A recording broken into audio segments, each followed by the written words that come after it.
두 번째 주제 가보도록 하겠습니다. 자, 두 번째는요. 우리 조선에서 받아봤는데 대표님 저기 굉장히 영한 사진이 올라와 있네요. 누구죠? 자, 보겠습니다. 방산에 LNG까지 좋지만 경계해야 될까?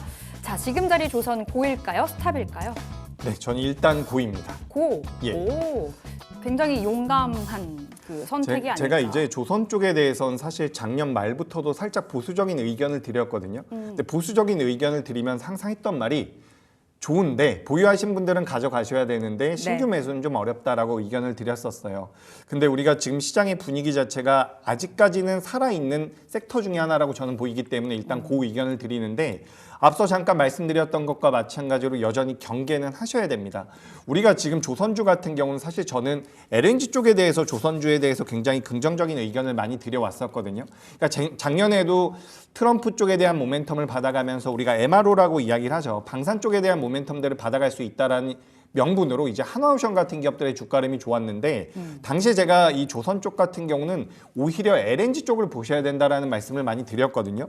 왜냐하면 트럼프가 어쨌든 취임이 되고 나서 가장 큰 정책적인 변화가 이 화석연료를 사용하겠다라는 부분이기 때문에 LNG 쪽에 대한 모멘텀이 방산 쪽에 대한 모멘텀보다 클 것이다라는 분석을 드렸었어요. 근데 최근 들어서는 방산 쪽에 대한 모멘텀으로 인해서 하나오션이라든지 HJ중공업 같은 기업들의 주가의 변동성이 잘 나오고 있었습니다. 근데 오늘 보니까 또 다시 한번 LNG 쪽에 대한 모멘텀들이 붙어주고 있는 것 같아요. 네. 그래서 제가 아까 전에도 앵커님께서도 말씀해 주셨던 것처럼 방산 쪽과 LNG 쪽에 대한 모멘텀들을 동시에 받아가고 있는데 그렇다라고 해서 주가가 계속해서 올라가느냐? 그럴 가능성은 저는 높지 않다라고 생각을 하고 있습니다. 우리가 지금 나오고 있는 내용들이 굉장히 새롭다고 보긴 좀 어려워요. 다 알고 있는 내용이긴 알고 있는 해요. 내용들이 많죠. 그러니까 우리가 생각했던 것보다 수주 물량이 더 많이 나오고 있고 더 우호적으로 진행되고 있는 것은 맞는데 우리가 그것들을 모르고 있었던 건 아니거든요. 지금 계속해서 긍정적인 내용들이 나오고 있지만 우리가 경계를 할 필요가 있다는 것은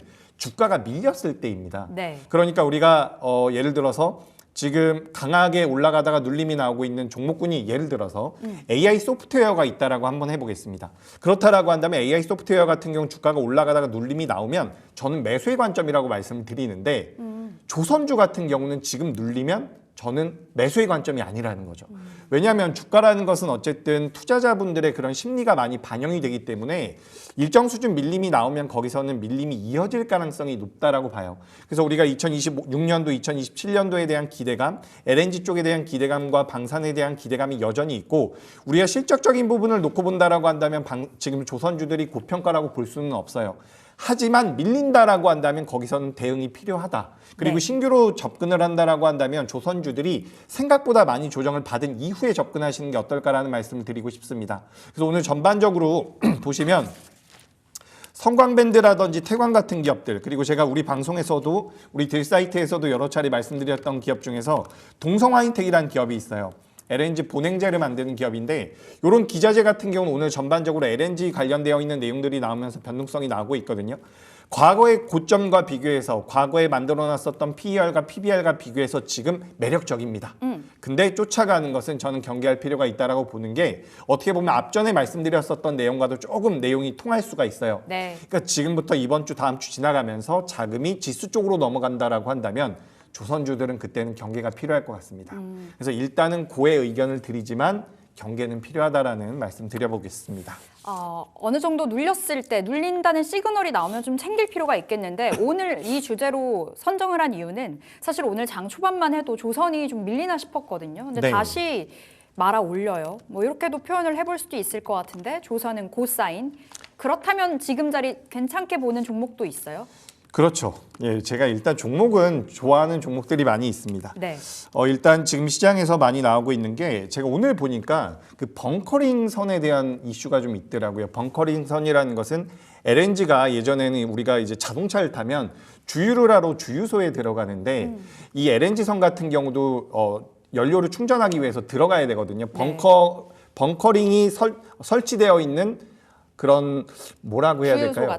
주유소 같은 항구에 들어가야 되는데 이제 벙커링 선이라 그래서 해상에서 서로 연료를 주고받을 수가 있는 네. 거죠. 그래서 오늘 벙커링 선거 관련되어 있는 내용들이 막 나오면서 벙커링 선 쪽에 대해서 우리나라와 중국이 경쟁을 하고 있다. 이런 내용들이 좀 나오더라고요.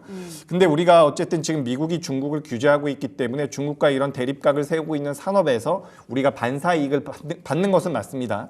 근데 여기서 우리가 중국을 너무 무시하기도 좀 애매한 부분들이 있어요. 근데 여기서 우리가 중국 쪽에 대한 모멘텀도 우리 기업들이 받을 수가 있다라고 한다면 그런 쪽은 아직까지도 매력적이라고 볼 수가 있겠죠. 그런 쪽이 어디냐면 아마 많이 아실 거예요. 바로 엔진 쪽이겠죠. 네. 어쨌든 이 LNG 고부가 가치를 가지고 있는 친환경 선박 쪽에 대한 엔진 건조 능력은 우리나라 기업들이 가장 뛰어나거든요. 그래서 우리나라에서 선박을 만들 때도 우리나라 엔진주들이 부각이 될 가능성이 높고 중국에서도 마찬가지인데 우리가 엔진 관련주라고 한다면 한화 엔진을 많이 생각을 하세요. 예. 근데 우리가 이 한화 엔진도 이미 시장에서 많이 알려졌기 때문에 제가 조금 더 작은 기업 중에서 두 기업을 말씀드려보자면 첫 번째로는 케이프라고 하는 기업이 있습니다. 케이프? 케이프라는 기업 같은 경우는 이제 엔진에 들어가는 실린더 라이너를 만드는 기업이거든요. 네. 그러니까 우리나라 엔진 기업들의 매출과 영업이익이 늘어난다라고 한다면 자연적으로 실적이 좋아질 수 있는 구조를 가지고 있다라고 말씀드리고 싶고요.